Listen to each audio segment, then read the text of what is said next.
Hi friends, అందరికీ నమస్కారం. Welcome back to employees news today channel. ఉద్యోగులు, టీచర్లు, పెన్షనర్లకు సంబంధించిన ముఖ్యమైన అప్డేట్స్ మన ఛానల్ ద్వారా తెలియజేయడం జరుగుతుంది. ఛానల్ తప్పకుండా సబ్స్క్రైబ్ చేసుకుని ఫాలో అవుతుండండి. ఇంకా వివరాల్లోకి అయితే వెళ్ళిపోదాము. ఉద్యోగులందరికీ చంద్రబాబు మరో శుభవార్త. ఇక నుండి ఉద్యోగులకు ప్రోత్సాహకాలు అయితే అందించాలని నిర్ణయించుకున్నారు అని సంబంధించిన వివరాలు ఈ వీడియోలో తెలుసుకుందాము. వీడియో కంప్లీట్గా చూడండి, అలాగే తప్పకుండా ఒక లైక్ చేయండి. ఇంక వివరాలకు వెళ్దాం. ఆంధ్రప్రదేశ్లోని ఉద్యోగులందరికీ కూడా ఇక నుండి కొత్త విధానాన్ని అమలు చేయాలి అంటూ ముఖ్యమంత్రి చంద్రబాబు కీలక నిర్ణయం తీసుకున్నారు. ప్రభుత్వ శాఖల్లో పనితీరుతో సంబంధం లేకుండా సాగిపోతున్నటువంటి ఉద్యోగుల జీవన విధానాన్ని మార్చేందుకు ఈ ప్లాన్ అయితే చేస్తుంది ప్రభుత్వం. ఇవాళ దీనిపై అధికారులకు ముఖ్యమంత్రి చంద్రబాబు కీలక ఆదేశాలు ఇవ్వడం జరిగింది.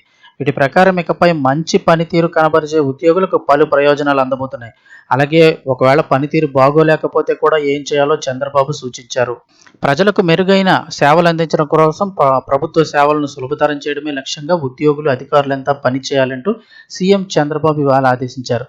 ఉద్యోగుల పనితీరును మదింపు చేస్తున్న క్రమంలో పనితీరు సరిగా లేని వారిని మోటివేట్ చేయడంతో పాటు బాగా పనిచేస్తున్న వారిని గుర్తించి ప్రోత్సహించాల్సిన అవసరం కూడా ఉందన్నారు.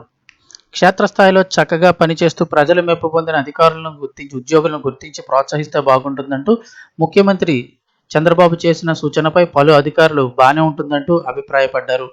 బాగా పనిచేసే ఉద్యోగులకు ఈ తరహా అభినందించడం ఇదే తొలిసారి అవుతుందంటూ అధికారులు చెప్పారు. ఈ రకమైన విధానం వల్ల ఉద్యోగుల్లో పోటీతత్వం పెరుగుతుందని ఉన్నతాధికారులు అభిప్రాయపడ్డారు. బాగా పనిచేస్తున్న ఉద్యోగులను గుర్తించడంతో పాటు వారికి అభినందన లేఖలను పంపాలని చంద్రబాబు ఆదేశించారు.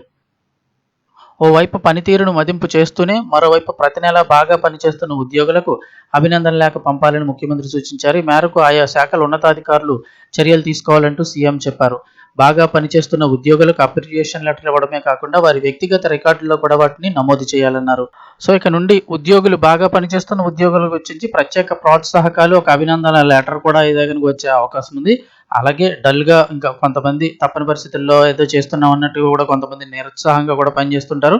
అలాంటి వారిని గుర్తించి మోటివేట్ చేయాలి, బాగా పనిచేస్తున్న వారికి అభినందనలు తెలపాలి అని చెప్పారు. ప్రోత్సాహకాలు మరి ఏ విధంగా ఉంటాయి ఏంటనేది అయితే కనుక ఫ్యూచర్లో తెలియనుంది.